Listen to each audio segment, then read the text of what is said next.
Okay, hopefully this works, right? This is on YouTube. And it's so annoying. I went live twice, and each time it got deleted. Like the live stream like ended. And I don't even know, it's because I'm not using my phone. Let's see, permanently delete this video. So I'm deleting the wrong one so that you guys don't get confused. We're live on YouTube. Let's see what else I gotta delete. Deleting a bunch of stuff. I'm gonna throw this one out. We're gonna delete forever. Delete forever. Okay, so this one is the right one. This live stream is the right one. Hey everybody, hey. I have insurance on my phone, so I get to replace it, which I'm really happy about. This is my first time losing my phone. In case you haven't been paying attention on Twitter, I lost my phone.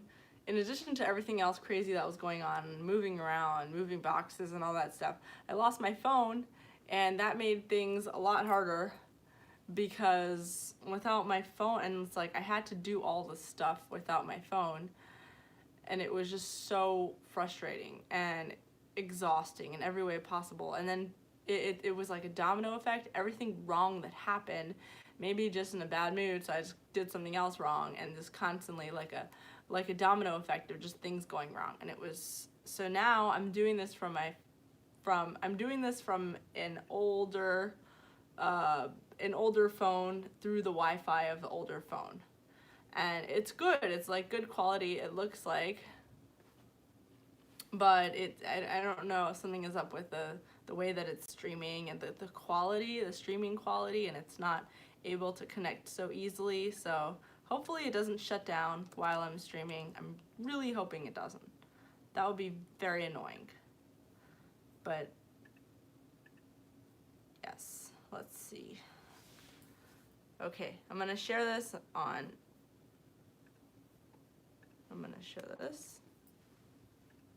Share. Who's down liking these videos? Better up like it. Okay, let's see. Share on Twitter.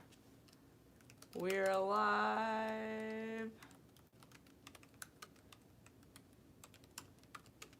New Zealand launches first HIV-positive sperm bank. Okay, I just thought this was a really interesting topic. I thought this is interesting because we don't talk a lot about HIV except for when it's a negative. We talk about it in a negative way. Everyone is scared of having HIV. It's kind of like anytime anybody has a conversation about any sort of STDs, HIV is at the top of the list, where they're like, well, you could get HIV. That's like the worst thing possible. And it seems very far off, but the truth is a lot of people have HIV, and it's something that a lot of people not only are diagnosed with, they live for many years with the virus. And it's important to talk about it because the less far away it seems, and the more like destigmatized it seems, the more likely people are to go and get treatment and not feel so paralyzed by it that they're not going to even talk about it or get treatment. And that's a real thing. Hey everybody. All right, I see your comments. Logos is saying, is being a hermit still worth it?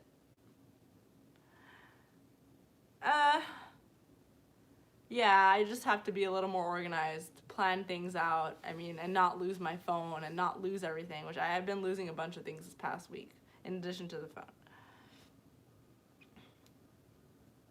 Okay, so, people don't talk about having HIV. They can spread it to other people. They'll be ashamed, so they won't tell other people. They'll spread it around. which should be just awful, an awful thing. It should be punishable. It should be treated like the worst. It should be treated like almost like a murder, because you're putting other people's lives in danger knowingly for selfish reasons. It's awful. And but you shouldn't be ashamed for having it, and it's very common. It really is. I mean, I'm not going to say it's very common, but it does happen to people, to normal people, and there's no shame in having it and going and getting treatment. So New Zealand did this interesting thing. There's actually a very relatively low HIV transmission rate in New Zealand. I think the number is 2,900 people out of a population of 4.51 million with HIV/AIDS. Let's see, how many people in the United States have HIV? How common is HIV in the US? In the US, about 1.1 million people. Wow. About 1.1 million people in the US. How many people? There's like 300 million, right? 350. 350 million people in the United States. And so approximately 1.1 million of them are living with HIV. That seems like a lot. I don't know, that seems like a lot to me. What percentage is this?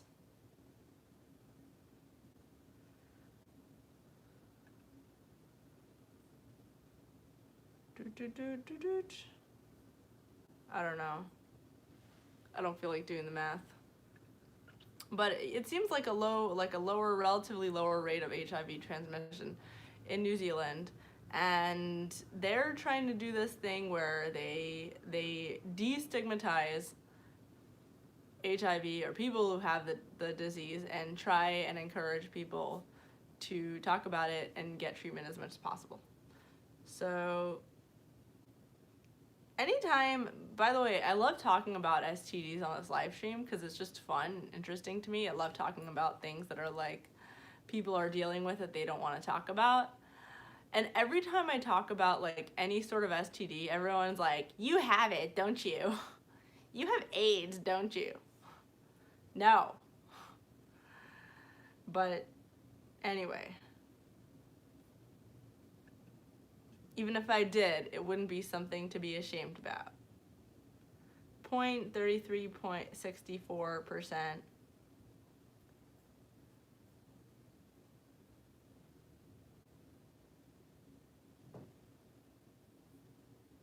All right. Okay, so New Zealand launched the world's first HIV-positive sperm bank. So basically, it's a sperm bank, because normally sperm banks won't take sperm from people who are HIV positive for obvious reasons. They don't want to. For obvious reasons. New Zealand they're trying to do this thing where, because there are people with HIV who are getting treated for HIV. I mean, people who are getting treated for HIV tend to have now, as opposed to before, they tend to have a very high life expectancy compared to before. They give them like another 70 years or something. I mean, that's pretty good for someone who has HIV, for something that in the past they would have died in like their 20s or 30s. It's pretty amazing how far we've come with medicine, and it just keeps getting better. They keep finding different. It's not a cure, but it doesn't need to be a cure for people to be able to live with the virus and function with the virus and still even be able to have kids and everything with the virus being so contained that it's almost like they don't even have it and not transmit it to anybody else. It's really interesting. And when I read the title at first, I was like, this is kind of crazy. Why would they do it? Like, what's the point of having a sperm bank? Like, why can't people just get normal sperm? Like, why would anyone specifically go and get sperm from a sperm bank, from an HIV positive sperm bank, especially when it's so easy to get sperm? I mean, you're literally paying for a guy to just have fun and give you his sperm. Like, to me, it just seems stupid. Like, why would anyone go specifically? It seemed stupid. Like, why would anyone specifically go through the trouble of going to an HIV positive sperm bank from donors who are HIV positive just for the novelty of it? Like, oh, that's cool. I got HIV positive sperm.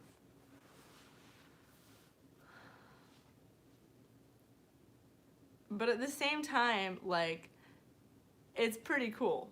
It's pretty cool that the idea of it is cool. I mean, like, I wouldn't actually go to a sperm bank. I wouldn't actually go and pursue, like, an HIV positive person's sperm. But the idea of it is still cool and interesting and makes it's a nice idea. The fact that you can literally, the fact that doctors are so confident in HIV treatments right now that you could literally get sperm from an HIV positive patient who's being treated and have a perfectly healthy baby that does not have HIV.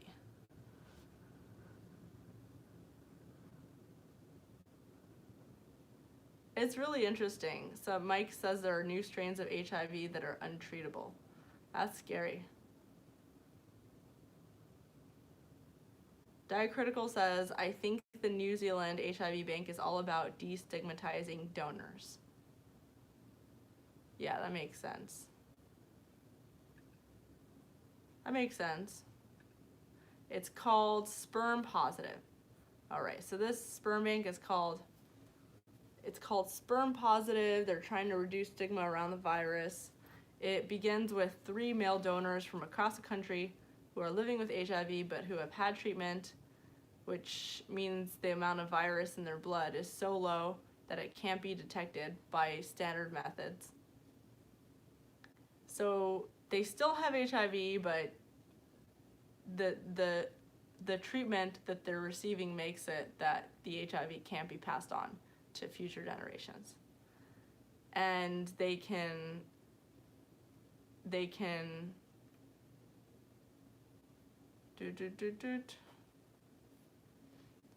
right. They can have unprotected sex with their partner. They can give birth to a child, and as long as they're under the treatment, their kid won't get it. They're like their child is safe from having HIV. And so it seems like a lot of people are doing that nowadays. Damien Rule Neal is one of the donors who was diagnosed with HIV in 1999, was confirmed undetectable after starting treatment around 18 years ago.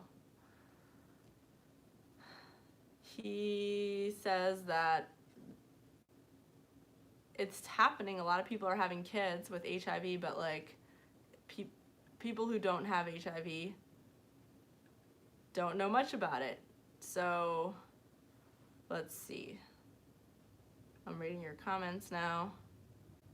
Joe says HIV plus sperm bank equals bad business model / crazy liberal ideas. Yeah, honestly, like,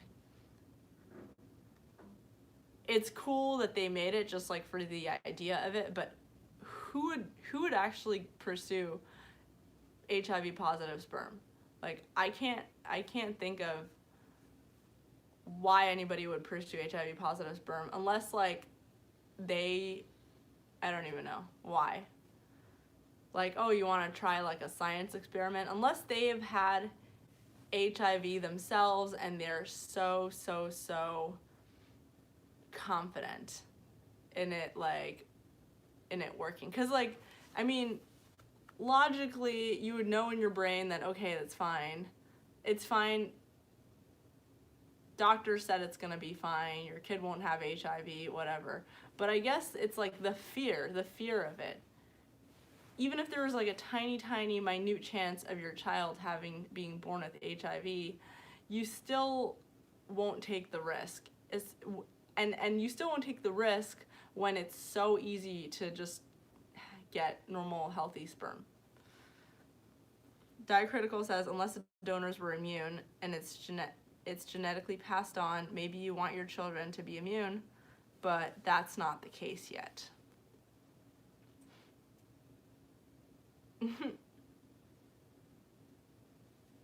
Mike says you can be a carrier and not be active.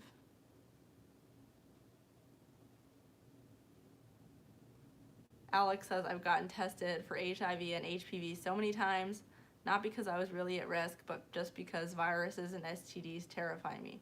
It's really scary, and it's scary, and if you're like young,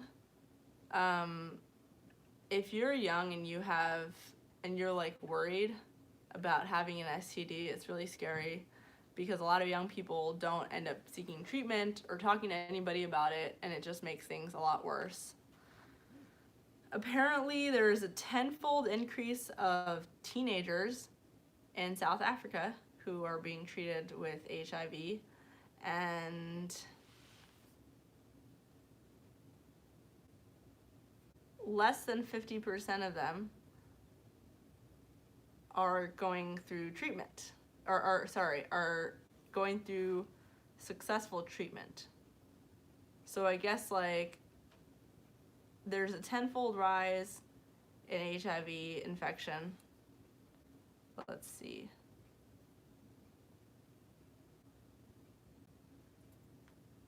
Fewer than 50% who present for care successfully initiate and treat. So they start the initial treatment, I guess, but less than 50% of them actually go through with it and get like the antiretroviral therapy, which causes them to be to the virus to stay like under control. Diacritical says circumcision helps prevent spread. Tribes in Africa who circumcise have low infection rates. Wow, I didn't know that. There's all these people who are like anti-circumcision because Jews do it, and they're like, oh, we don't want to do anything the Jews do, so we will not circumcise. But it's interesting. I didn't know that.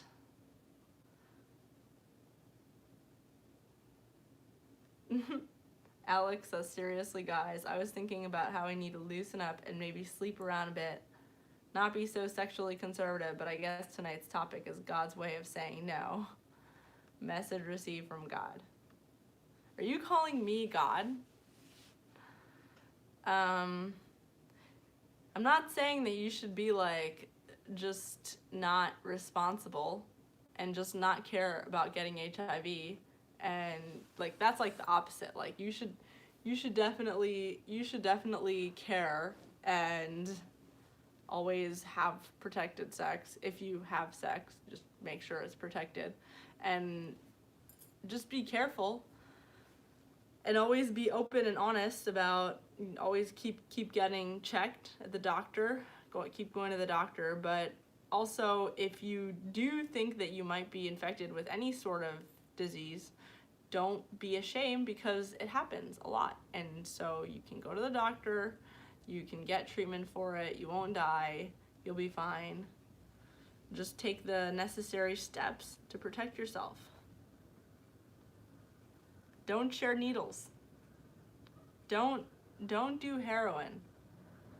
Like, heroin is one of like the big ways that people get HIV, just from sharing needles. And it's just so gross to me. Like, why would you share needles?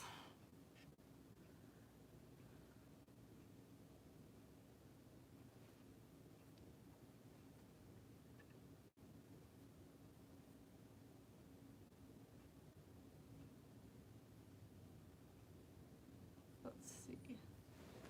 Okay.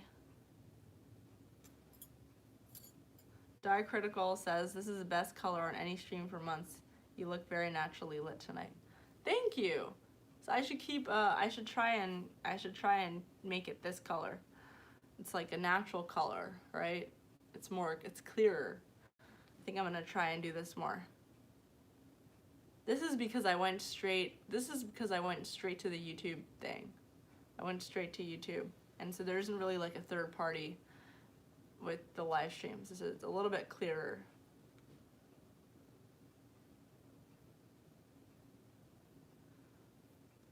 So some of you saw my community post. I posted about, I was contemplating about whether I should continue doing these live streams every night or whether I should focus more on the vlogs. I've been so behind on my vlogs. I normally do 2 vlogs every week. I have live streams every night, 2 vlogs every week, Monday and Thursday. The past week, I have done no live stream, no vlogs. I had one edited vlog that came out last week Sunday, and you saw it was about getting kicked out and whatever. So there was that vlog, and that did well. But then the whole week, I didn't have any more vlogs just because I was in this weird kind of like depression, but it's not, it's like a phase, but I couldn't make any videos because when I make these videos, I put my heart and soul into it. So when I'm like depressed, I just can't do it. There's no heart and soul to put in there. So today I shot another one, so we'll be good. We have another one coming, but in general, I've slacked a little bit and I want to put more effort into these videos. And I was thinking in my community post, maybe I should put more effort into the vlogs instead of live streaming every night, because the live streams are also very raw and not really professional. And it's just a way for me to like hang out with you guys and talk. But I just want that for my fans, for like my regular viewers. I don't want that for random people on the internet who just want to come and, So I was just wondering, what should I do? Should I make it part of like a membership so it's just people in the club, and like I'll make it very low, like I won't make it like a large membership fee or whatever, just a little bit, but just so that it's just the fans. So and also not do it every single night. I don't know what to do, but the goal is to have some sort of funding coming in while I focus on these videos, and also just put more effort into the vlogs, because those are the things that are going to stick around forever. Those are not necessarily the live streams. Let's see. I'm reading some of your comments. I love the feedback I get from you guys. Let's see.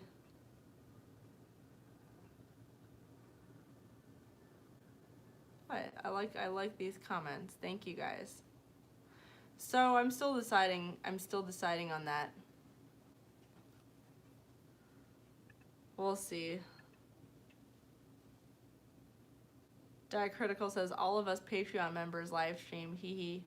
Seriously, I really enjoy them, but you have to be comfortable with what you're doing.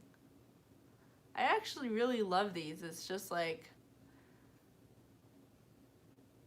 I love these. It's just that sometimes when, like, the reason why my YouTube viewers have been so good and that I've enjoyed them so much, in my opinion, is because you had to put more effort to like come onto YouTube. Like, a lot of you are on Twitter, and you needed to put more effort to like get off of Twitter, go to a different platform, which is YouTube, and subscribe to my channel and be there. It took more effort than just being on Twitter and just the video popping up in your feed and you click on it. So the people who had to put a little, like, just tiny bit step more effort into whatever, to see the videos have been the best viewers. And because these live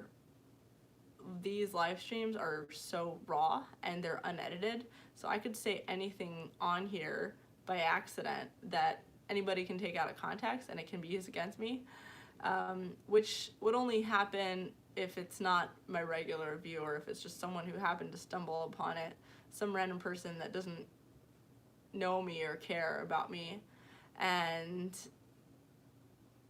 that's why, that's like one of the reasons why I'd consider making it only for my fans, making these like private or unlisted, only for my viewers, like my fans.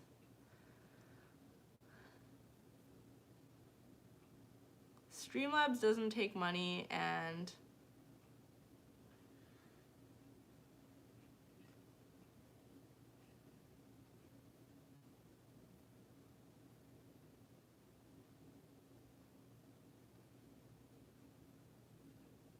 Streamlabs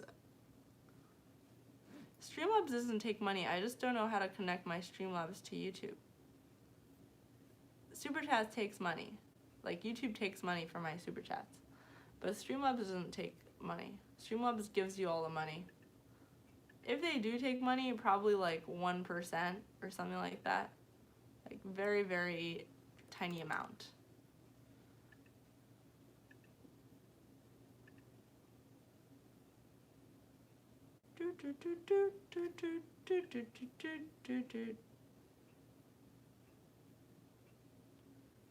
So I really like this girl. Her name is Seleh Moore, and she's a photographer, and she makes these videos about like her photography, about how she makes pictures. And this is so random, but I just, if you are on YouTube and you like photography, or she's like, she travels a lot and she takes pictures, and these photos are so amazing. She's so talented. Definitely go and check her out. Her name is Seleh Moore, and she's great. I love watching her content. It's very professional, and she puts a lot of effort. I mean, she's like one of the people who's inspiring me to put more effort into the videos, the edited videos. Put more time into those things. Because she really does put a lot of effort into them, and she doesn't put videos out as, you know, she's not doing live streams or whatever. She's putting more effort into making her videos nice and making them more professional, and she does a really great job.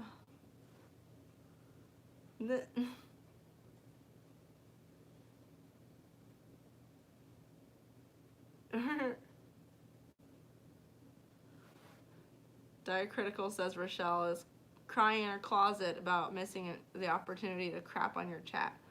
Some of the people post, you know, I don't understand what this girl Rochelle, like, I honestly don't understand her deal. Like, I don't get, why is she so angry and obsessed? Why is she so angry and obsessed over my live streams or my tweets? Why is you obsessed with me? All right. She says, I don't know. She's like really upset. She claims that like I'm making up that I'm an MBA program. Like, she's like, and she's always talking about me and poop. Cause I made this TikTok video, and it's like a poop TikTok video. I thought it was funny. But she's just like, she seems like angry, like very angry. And honestly, I see this so often in like women in their 30s. Like women in their 30s dunking on women in their 20s. And it happens so often, it's just like expected. And it's not a lot, it's not everybody. It's just like, it's so common where like women in their 30s, and also probably, I mean, you don't really start to get that way until you're like in your mid to late 20s, which is like, I mean, I'm 26, so like I guess I could start getting there, and if I don't watch myself, I will end up like that.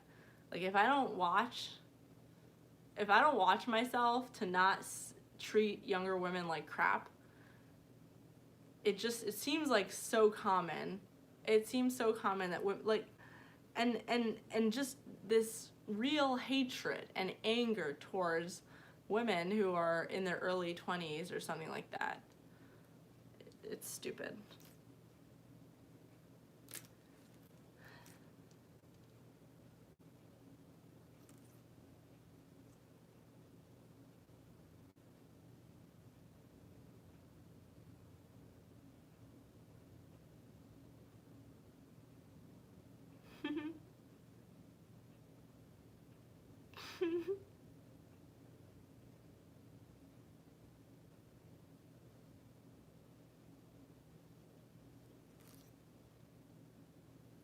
Mike says, I want to make music with Pardes and put it on YouTube. She'd keep royalties, but she wasn't into it.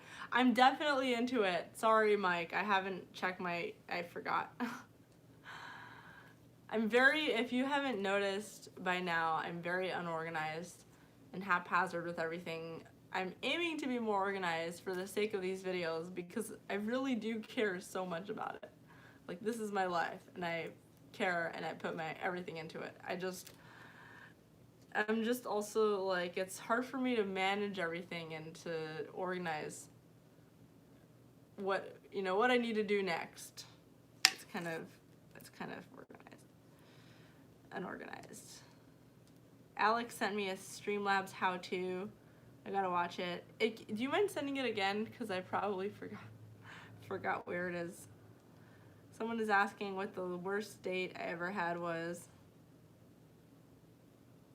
I don't know.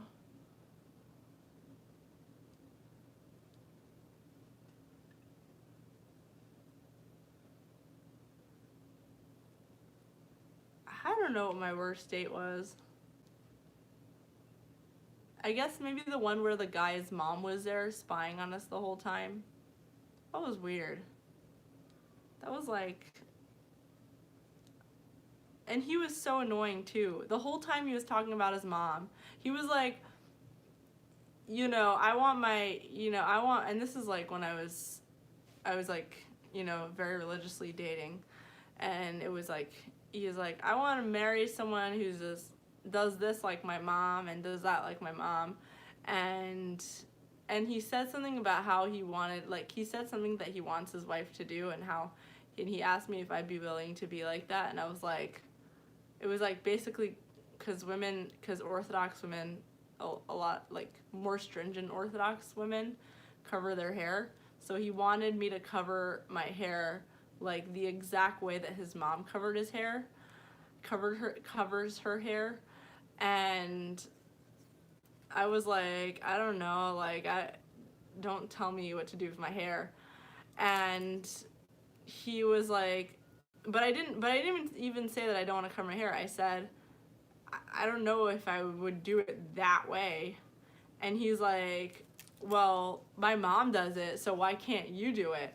My mom is like the greatest thing ever. She does this and this and this, so why can't you do it?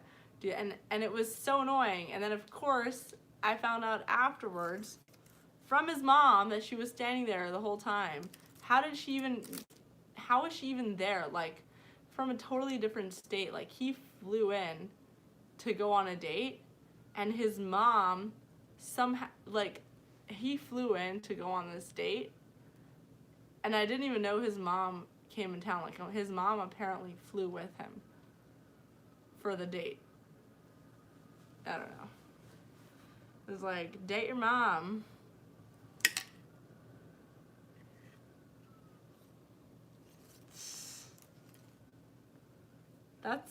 That's when I was shidduch dating.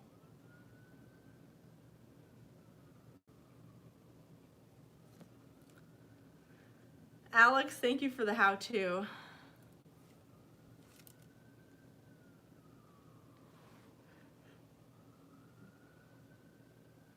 He was an Oedipal boy. It's so common.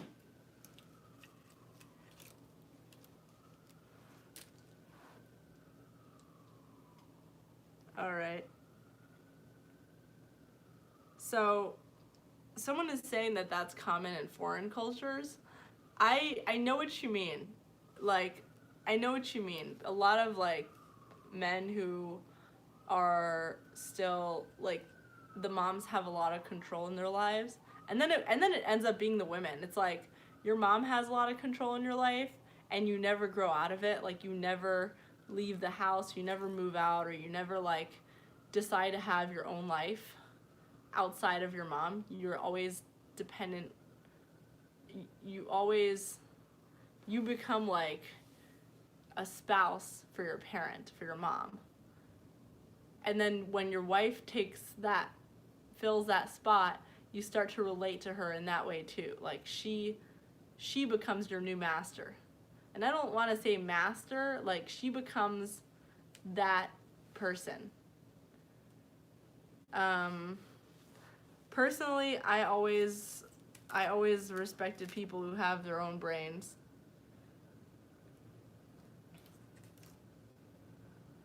Girls with daddy issues, said someone. Some women want daddies, some men want mommies. Colton says, I told my mommy to F off. Sorry, your comment is censored. YouTube. XX Canestada says, and this comment was censored, so I'm going to read it out loud for you guys. Says, banging your mom was 100% normal in some cultures before inbreeding became a negative thing. Are you serious? Are you joking? Let's see. Having sex with your mom.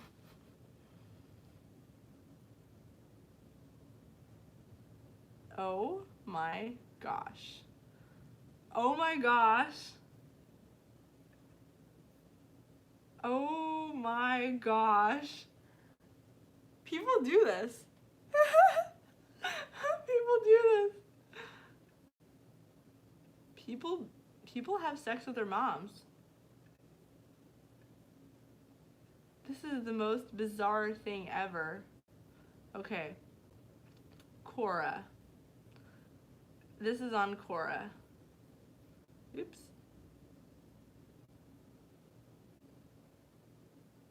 Oh my god. Okay, this is on Quora. Someone posted, has anyone ever had sex with your mom? So this person, in July of this past year, like a couple months ago, so it's not even like an old thing, says, this is like really, really embarrassing and guilty and not certain I should even tell you, but I've had sex like a lot of times with my mom in the past year, and yes, I'm in high school, so I guess I know a lot, but not enough about sex and what it's okay. The first, oh my gosh, am I allowed to be reading this? Because it's so gross. This is a teenager. This is a teenager in high school. A high school teenager. His mom is basically a pedophile and incest with her child. Oh my gosh. How is this happening? Okay, this is the first 2 times was like beyond the most amazing sex ever. I mean to the point that I didn't think it was possible, and my mom did things for me that my girlfriend wouldn't even let me do, which is why I think it got, oh my god, and he has a girlfriend, which is why I think it got so weird and has me so worried. It started out when I got home and she was sitting on the couch like she does when she gets home, and her legs were kind of like to the side, and she was wearing leggings, the clear see-through ones, and I could pretty much see everything. I pretended not to notice, but I couldn't help to notice. Anyways, I don't even know what happened next, but like we started to talk about my old friends and our old house, and the next thing I know, this has to be fake. Oh my god, this is definitely fake. definitely fake. That's gross.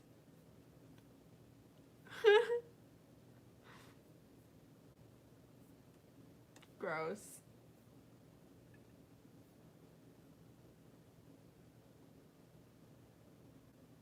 Another person responded, yes, many years ago when mom was drunk, she never said anything to me about it the next day. It was the greatest experience of my life. I was just a teenager and the first time having sex. What? Is this a thing?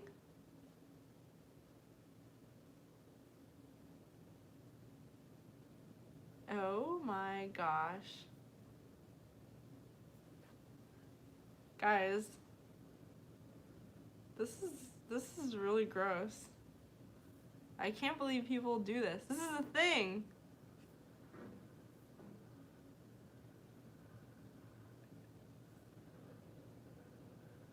I don't know. I guess it's like Back to the Future. But that's not anything like that.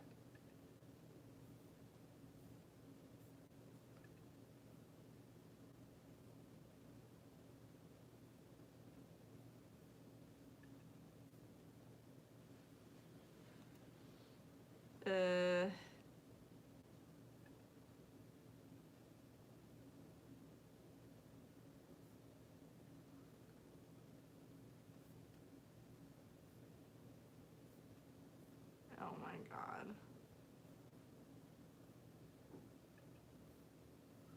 This is really gross. Okay, you learn something new every day. Apparently there are people, there are women, and that one looks fake, but I'm reading about other stuff, like apparently this is a thing. Their moms and their children doing it. What kind of mom does that? Like normally I wouldn't judge moms because I know that like the number one thing is you're not supposed to judge a mom, but like this is like the worst. This is like the most disgusting thing anybody can do.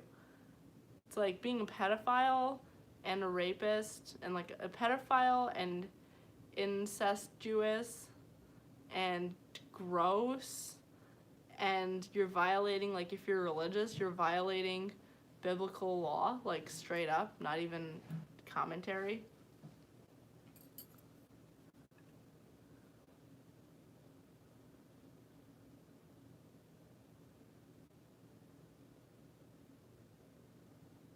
Oh my god. All right.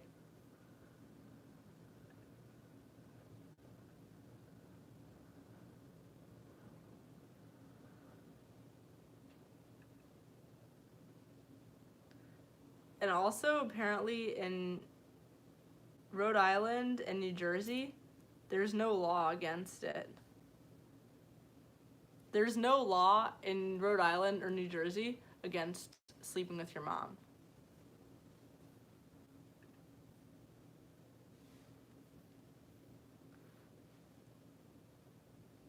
Rashida Tlaib married her uncle, and apparently Ilhan Omar married her brother. But I don't think Ilhan Omar and her brother did anything sexual. I think it was just for immigration purposes.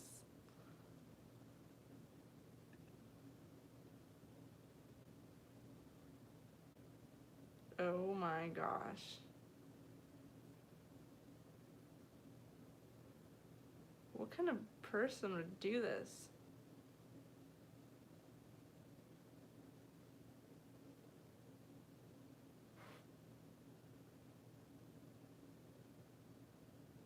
Oh my god. Okay.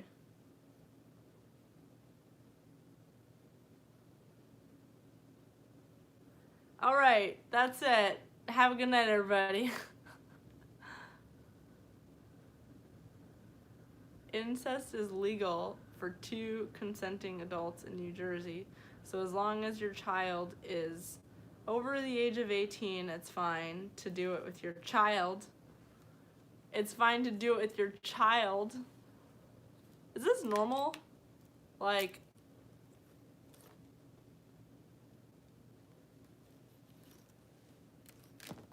I don't know, like, gay marriage was still being talked about not long ago, but, like, apparently having sex with your child is fine.